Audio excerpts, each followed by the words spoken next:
Punxsutawney. Punxsutawney.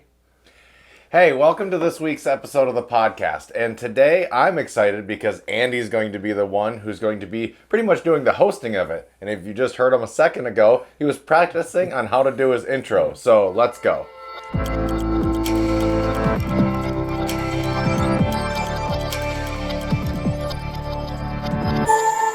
So it's snowing out. Yeah. And with that, there hasn't been a lot of snow throughout a lot of the state, and we have our winter bucket list going on that you may have been following along with. But a couple weeks ago now, all right, Punxsutawney Phil, That's right, was brought out, and he did not see his shadow, which learning means that spring will come early, which means we need to get on this bucket list before all the snow's gone again. right. The funny thing is they've been doing this for 134 years, and for some reason they kept track for 124. But it's only the 20th time that this has happened. So we're used to longer winters, but now we need to be ready for spring. So we're going to give you an update on where we are with the winter bucket list today. And we're also going to do something special during this episode, and that is cross one of our bucket list items off the list. Cool. Let's go. So, where are we on the winter bucket list? We're going to go through the list today, starting with a winter hike. Yep. We've done multiple winter hikes. It's probably the easiest thing to do if you enjoy getting outside. We recently talked about that as a way to get into the outdoors. Yeah. Hiking, easy, get out there, do it. We've went on a lot of hikes so far this winter. Next up, one is a little tougher, but we've done it, Yep. and that's cross the Mackinac Ridge. We've been back and forth between the upper and lower peninsula a few times this winter, so crossing the bridge, checked off the list. We posted earlier in the week, we posted a thing that said, if you cross the Mackinac Bridge and don't take a photo, did you even cross? Yeah. And apparently everybody does that. Oh yeah, it's a very popular thing. We got a ton of responses. So next up, something that is we used to do every year at Christmas time, and that is a polar plunge. Based on where we've been the past couple of years throughout the holidays, we haven't done that tradition. Yeah. So it's something we have to seek out. We have the ability to do that based on some open water I've been seeing. Yeah.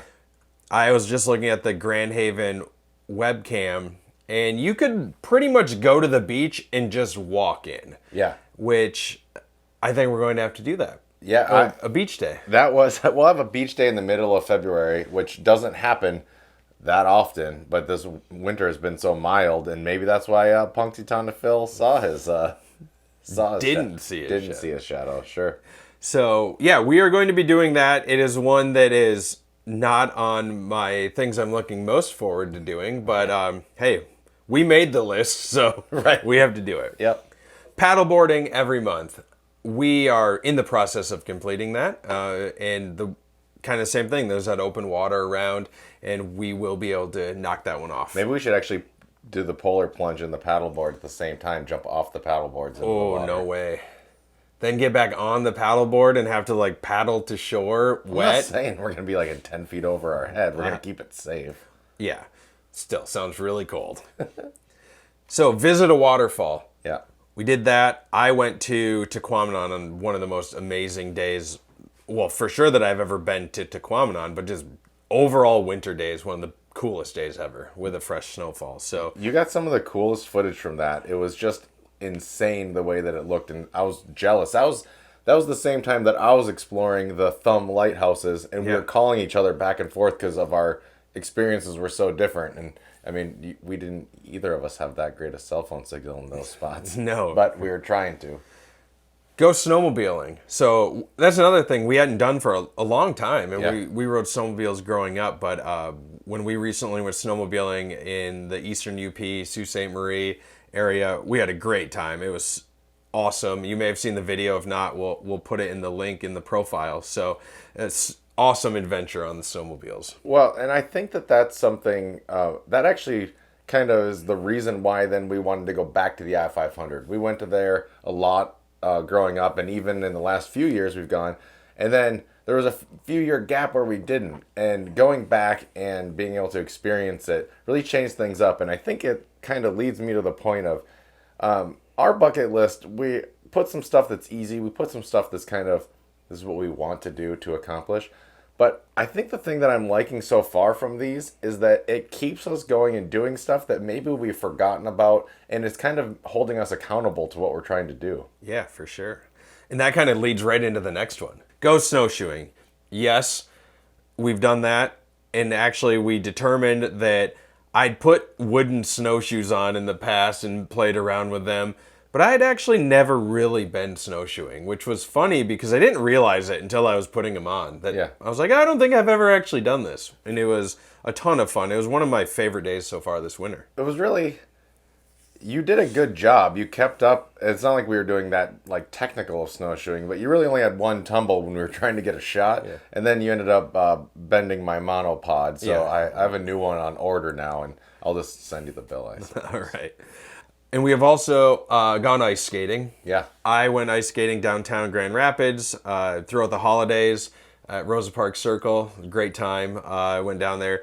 You've had some really fun winter ice skating experiences over the last few winters, but I think you haven't been ice skating yet this winter, right? No, I haven't. And so we put ice skating down when we originally made the list, and it's something that with our younger brother Travis, we always talk about.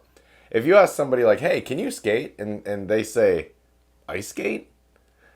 That means that they really can't skate. Yeah, they've been on skates. Right. If they have to figure out if it's ice skating or I'm rollerblading. I don't even, skateboarding? I'm saying go and ask somebody if they can skate. And if they say ice skate, I bet you that it's not that great.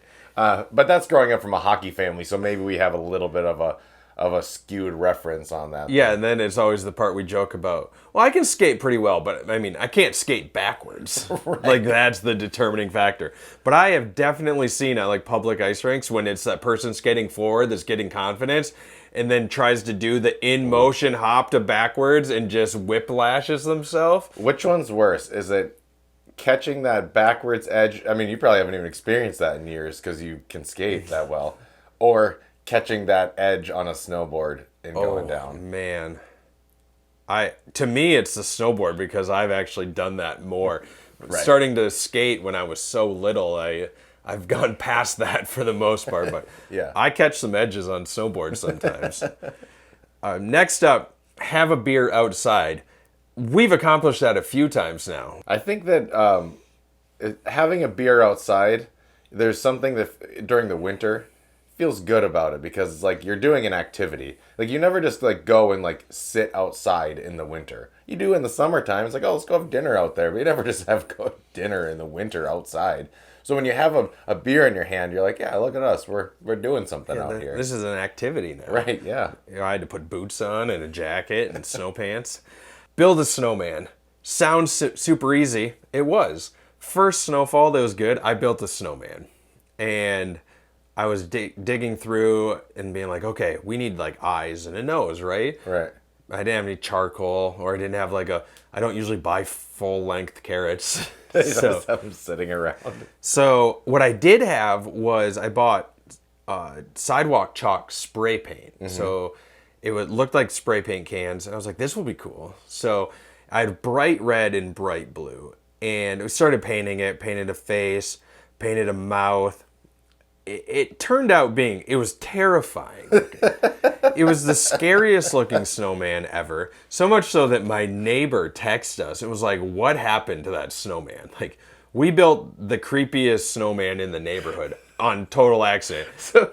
So you made a snowman that was so scary that your neighbors were concerned about what you're doing? Yeah. He kind of looked like he was bleeding is what happened. But it got really warm the next day and just ended up a pile of red and blue snow. He fell down like within the day. So you just had piles of red all over your yard at that point? Yep. I think I have a picture of it still, so we'll put it in the video version of the podcast so everybody can see it. Good. Next up, a couple quick ones that we did around the holidays. Getting a tree, celebrating New Year's, and you have a fun New Year's tradition that I actually joined you on for a little while this year. Yeah. And it's just a little different than the typical New Year's celebration. Okay, so I'm telling you that the way to celebrate New Year's is to celebrate Noon Year's. It's the best. So you go out for lunch, you get all of your friends together, and everyone goes out. And then you go and you go bar hopping or go and doing whatever you're going to do. And you celebrate it during the day. The best part is there's nobody else out. Cover charges haven't started yet. And then when you're ready, you just say, Happy New Year's. And then you just go home. And then you're like back at your house being cozy and you're like on your couch by like 6:30 at night. Yeah, you've been doing that for like, what, 3 years now? It's becoming a tradition. Yeah, and I'd say it is. It's definitely worth anybody else doing it too.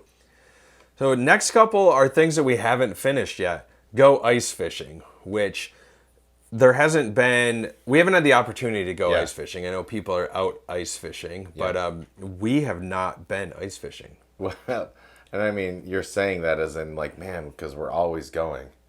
We do enjoy ice fishing, but like on our own, we're not. Oh yeah, we don't have the equipment or anything. Yeah, right. We've been ice fishing, but we did catch fish. We did catch fish in winter. Yeah. There was no ice, and we actually recently got fly fishing rods, and we are not good at it at all yet. We have got some positive feedbacks from some people that are giving us some pointers. But good at it or not, we caught a few bluegill. Yeah. And I would say that's catching fish in winter. It is not ice fishing, though. Right. Yeah. I mean, I would say that I thought I had a lower chance of catching fish on a fly fishing rod than I would if I went ice fishing. Yeah. Because, we caught something, though. So I'm going to say that that's like a half. Yeah, for sure. This one was funny. I thought this next one, sneaky snowballs. Yeah. And that was one that you came up with, and your idea behind it was fun, and we still need to get it done. Yeah, well, so my idea was that we're out doing this stuff all the time. We have the cameras. So I thought it'd be like a way to like try to sneak up on each other and then hit each other with a snowball and then get it on camera. And I think about the Office episode where Jim and Dwight are having the snowball fight, and then there's like, well, you're good at building scary snowmen, and so maybe that's the reason or the way, but that's what I wanted to have accomplished and we haven't yet. And you kind of need a good snowball weather, to be able to pack one quick and not have anybody know what you're doing. And I've thought about getting you with it a couple times, but then it's like you're usually doing something that it would probably have just made you mad that I like belted you because obviously I'd throw it at your head. So next up on the list was go fat tire biking. Yeah. And we have a friend who is actually up in the UP right now on a fat biking trip, and he lives close to us, and he has a setup with multiple bikes, and we need to get out with him. He just said, hey, when the conditions are right, we'll go. Yeah. So we will be doing that. I've actually never done it before. Me either. And it's something I'm really looking forward to. So we will hopefully over the next couple weeks get some fat tire biking. Yeah. So the last thing on the list is something we're going to do at the end of today's podcast. So we're going to cross something off the list. And that was one we had going in the sauna and then jumping in the snowbank. Yeah. And it's cold out right now, like really cold. Yeah. And so we're going to get the sauna up and going. We're going to sit in it for a while, and we're going to go outside and jump into the snow. I have to stop the podcast for like a public service announcement. You're calling it sauna. I've always said sauna. We're brothers, so how did we like end up on different ends of the spectrum? Because I think I'm saying it right. Because I spent more time in the UP, and like I grew up there, and then went to NMU, and especially West Enders. It's only sauna. Oh yeah, I definitely believe that I say that in a way that gets judged. I feel like if I say it the other way, I'm trying too hard to make it come out like the way that it's supposed to. So I just say sauna, and it's most people get it, and then sometimes you're like, you're saying that wrong. You're trying to be the most real version of yourself and not be a poser, so you're not trying to do it the way that people say you should. Yeah. Okay. So that's all right. And then I guess bring up the fact that you have one in your house, right? And that's not a super common thing in the lower peninsula. Right. It seems more common in the UP when we had friends that had them and stuff. So you actually built one here. We're recording this in the studio in my house. I have a room set aside for making these kind of things. But the other thing is when I moved down here, my house didn't have a sauna. And because of that, like, everyone has one in the UP, and we didn't actually have one personally growing up, but since so many people do, you always have access to one, and hotels have them, and fitness areas have them. And I didn't have one, so I went and bought a bunch of secondhand cedar, and then I found somebody, some poor soul who had to sell his sauna stove on Craigslist because he had too many daughters and they needed more space to get ready for school. I was like, so I bought my stove for $35. So ended up working out for me. Yeah, that's awesome. I really enjoy it and I'm glad you have it. So we also want to say thank you to Ferris Coffee, who we've partnered with. My dog's barking. Oh yeah. I just said we're in our house, so obviously, hey. Oh, she's mad. She doesn't get off her bed, but she's mad. All right, keep going. So we want to say thank you to Ferris Coffee, who we've actually partnered with throughout our winter bucket list. Right now. They just recently relaunched new branding for their Nitro Cold Brew, and which actually comes in a new can now as a nitrogen widget. So when you open the can, it makes this really cool popping sound. We had our microphones on when I started the podcast. I'm going to put it in the video right now. All right, we're back. So it makes it really creamy and makes it seem exactly like it does when you get it on draft. So we've actually been packed full of it all winter, which is awesome because we love hot coffee too. But when we're out doing something and just throw a few of these cans into our backpacks or whatever, it's been awesome for keeping us going while we're on the road. We also wanted to go over today our favorite things about winter and our least favorite things about winter. I'm excited about this one. I even have notes for this one, which is very, very rare. And so what we are going to do, and I'm kind of going off the cuff because I remember we talked about this and I didn't actually take notes down. So you're going to go first. Yep. And then I'm going to go twice. So you go, then me twice, then you. So I get to go, it's like Snake. Right? Why twice? Because you get first overall choice, so I get second and third, and then you get fourth. Okay. So, and then we'll go on. And if we repeat one, then we'll keep going. All right. So, my number one thing about what the best part about winter is no mosquitoes.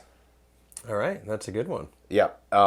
Just because you have to prepare for a lot of things for the winter, but not having to wear bug spray and not having to plan of whether or not there's going to be mosquitoes or black flies or anything like that in the place that you're going is something, when you spend as much time outside as we do, is super beneficial. Yeah, that's a good one. Yeah. So my number one is to go when it's snowing like a snow globe. Calm. Mm-hmm. The snow is coming down, huge snowflakes. It makes me want to go outside. If it's just like gray and overcast and not snowing, or there's no snow but it's winter, it's not, outside isn't that appealing. It doesn't call my name. Yep. But if I get up in the morning or it's midday or something and I look outside, it's just that heavy snow coming down, not sideways, Right. Yep. but just like floating down. It's like, oh, what am I supposed to be doing right now? Should I go paddleboarding, which is funny that that's what I go to first.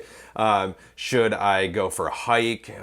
Whatever that is, it just makes me decide, should I go outside and have a beer? Right. Yeah. Yeah. Gotta do something. Yeah, you have to do something once it looks like that. So that's my number one. And then number two really jumps into the opposite. It's that perfect sunny day in winter, which we all know that we can go long periods of time. I think I saw an article that said there are some spots that got 0 days of sun in January. And that's a long time without sun. So that sunny day, blue skies, the ski hills love it. They're always posting about the Bluebird Day. Yep. And I love it. It's just like the dogs lay in the window and they think it's 75 degrees out. Just a perfect blue sky. So nice snow, number one. Blue skies right there with it. So those are my top two. Okay.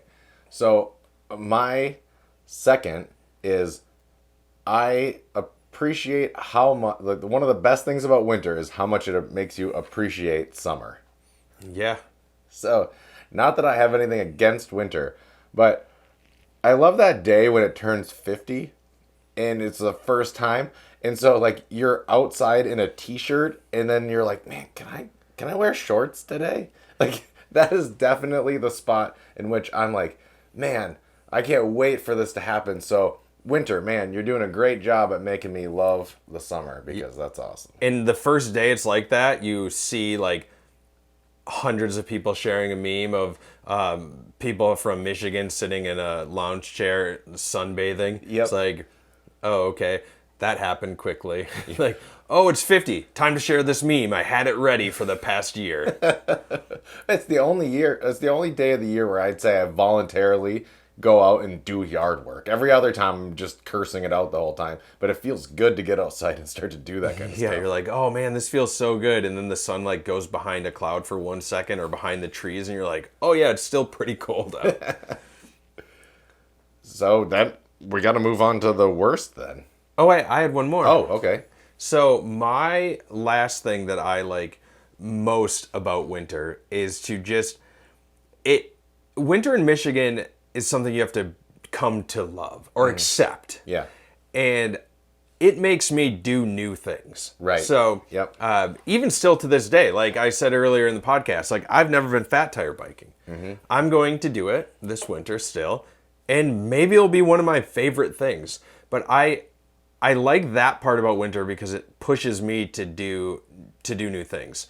And without that, if it was, never changed the weather, Yeah. you wouldn't think about, oh man, I could snowboard or I could downhill ski or I could snowshoe, all this different stuff. So if there's anything that you guys love in winter that maybe we've never tried, we'd love to hear some of your favorite things to do in the winter, because I like to find new activities to do in winter. Yeah, it's a whole new canvas. Yeah. All right, so now things we like the least. Yeah. And I'll go first on this one. All right. So my number one is winter without snow. That is not fun. So I'm gonna just say I had a weak winter is one of mine. Yeah. Be winter. Yeah, and that's what I feel like right now. It feels like winter. There's snow in the forecast throughout much of the state. It's like, give us the snow, because I don't want it to just be brown. Like, Right. I actually have more fun going out and doing something, even if it's colder, if it's snowy, because it looks better. Yeah. And if it's just brown, I don't love that as much. So yeah, that's a winter without that. So you had that on your list as well. Yeah. But my first one is squeaky snow. Oh. So squeaky snow that means that it's essentially below zero. But when you're walking and it sounds like you're rubbing styrofoam together under your feet, just thinking about it gives me the chills. Like, it makes the hair on my arms raise, because it's like nails on a chalkboard to me. And you're just so cold. Like, have you ever been so cold that you get into your car and you just swear at your steering wheel because it just is so frigid? That's squeaky snow. If you step outside, before the cold even hits you, the squeak will hit you. Yep, it's that same feeling where you breathe in through your nose and your nostrils stick together. Yeah. Yep. It's that level of coldness. Yep. Is it still recording? Oh my gosh. That. All right. We had a slight technical difficulty. The audio and video stopped recording. So we were at the point, and because I don't know where this thing cut off, I just looked up and I saw that the camera was dead, which means that the audio is done recording. We were saying that our family, when the snow is finally leaving, we will actually go and shovel the snow into the driveway to try to get it to melt faster, because we're ready for summer. Oh yeah, it's like when you can get rid of that last little bit, it's glorious. Or that day when the first day it's like 65 and you like have that little bank, you're like, you're gonna be gone soon. Yeah, getting it out from under the trees so that it melts faster. Yeah. So, all right, well, I have one then for the worst. And that is just how many things I have to physically put on for me to leave my house. There's just more steps. You have boots that actually need tied. You have jackets and layers and all that kind of stuff, hats and gloves. And then you get to your car, and that's not even the start of it, because you have to scrape your window off. You have to let your car warm up. That is the worst part about winter. There's nothing better than in the summer when you just have pair of shorts and flip-flops and you just go. Yeah. No, I agree that then it all just accumulates inside of your house. Yep. So I actually have my last one, and that would be something that comes with all of the gear. And that is when you're out doing something and you come inside with all that gear and you take it off, even if you have a dedicated area of your house to do it, it's usually still by the door and by shoes, that some snow falls on the ground and you don't realize it. And then later in the day, you're getting ready to go somewhere else, or the next day or whatever, and you step in the melted snow. It is a Yes. very minor inconvenience, Yep. but it's just one of those annoying things. You're like, what? Now I have to go change my socks. So you already have all those layers on, you have all the stuff that you need to do, and you walk out into your entryway, and you step in that wet snow, you might as well call in sick that day. You're done. That's it. It's over. You've lost the battle for the day, and it can be just because of that. So that wasn't on my list, but I'm adding it to it. So that's a great one. All right. So we have our things we love about winter. We have a lot of fun in winter. Yeah. We embrace winter, and we are out there doing stuff all the time. It's all right to have a few things we don't love about winter. Yeah, though. for sure. So next up, we're going to end this part of the podcast. Yep. And we're going to add in here at the end what we did to cross something off of our bucket list today. So we are going to accomplish the sauna and snow jump. Okay. Yeah, like this will be fun. So I have the sauna and it's ready to go. I got that thing cranked up and heated up. So the next audio that you hear is going to be us in it. And then sorry for the people that are just listening, but I don't know what it sounds like to jump in a snowbank, but we're going to end it at that point. So officially, I'm going to say until next time, cheers, but there's going to be a little bit bonus for you. It's about 190 in here. We don't have much time because I don't want to leave my camera on in the sauna. So about 190, and we're knocking this one off the bucket list. And then next up is we're going to jump in the snowbank. All right, let's do it. Snow time. This is the end of the podcast. And I didn't think I'd ever end a podcast in a snowbank, but we're checking this thing off the bucket list. And might as well do a snow angel before we go. All right, until next time, cheers.